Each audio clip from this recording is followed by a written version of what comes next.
Thank you. Thank you, Mr. Moylan. And now I'd like to recognize Mr. Westerman, the chairman, for 5 minutes.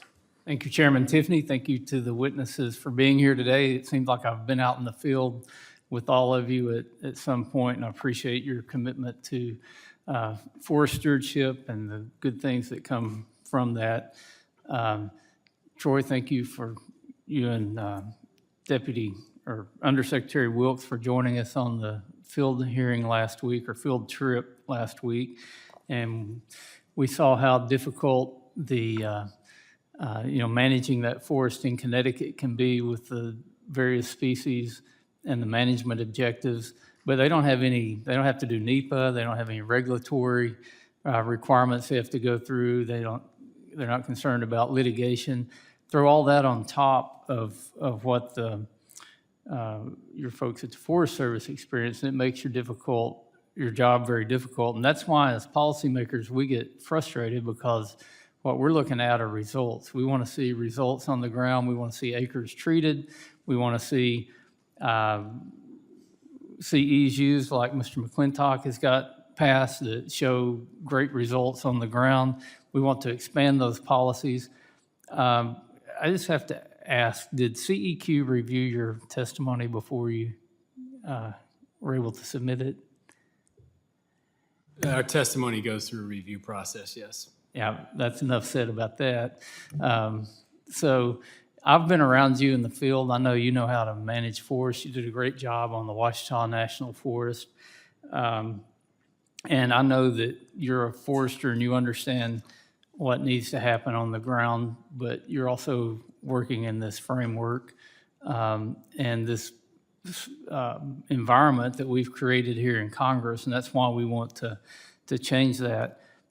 Can you speak a little bit about how, when you can do your job, how successful it can be? I know the Ouachita has been one of the most productive forests in the country. It still needs a lot of work done on it, but even talk about the shortleaf pine blue stem grass restoration project and how that's benefited the red cockaded woodpecker, plus generated timber revenues to do more work on the forest. Yes, thank you, Chairman. And thank you for the trip. It was a great opportunity, as I previously mentioned, for us to talk about those shared interests and how we can help better steward these lands.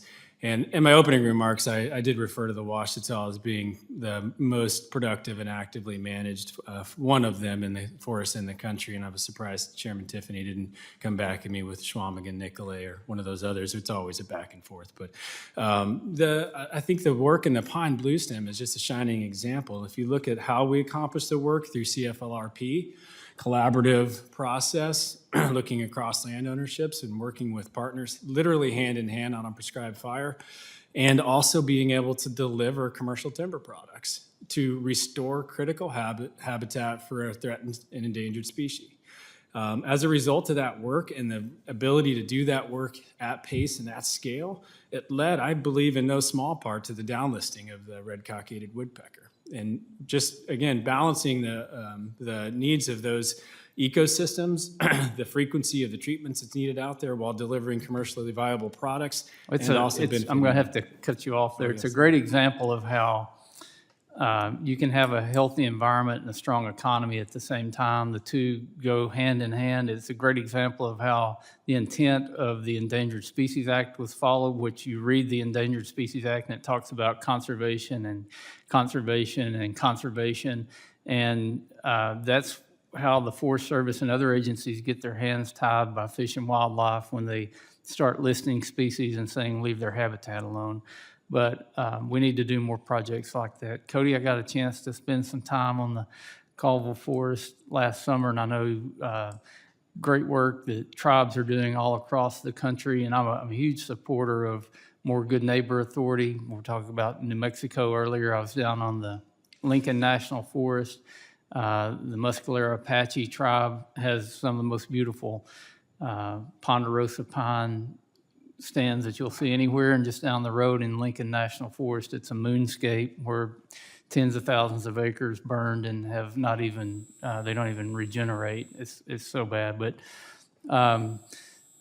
talk about how important it is to grow Good Neighbor Authority to get tribes more involved and what we can do to help make that happen.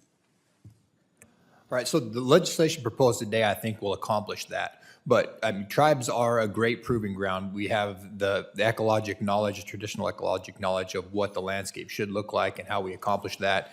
And I think because we fall under different regulatory frameworks, we can be examples and testing grounds for land management policies. And I think most folks that work with tribes recognize the great work that happens in Indian country, and we can use that blueprint on our adjacent federal lands and partner with them to make sure we accomplish those same management goals.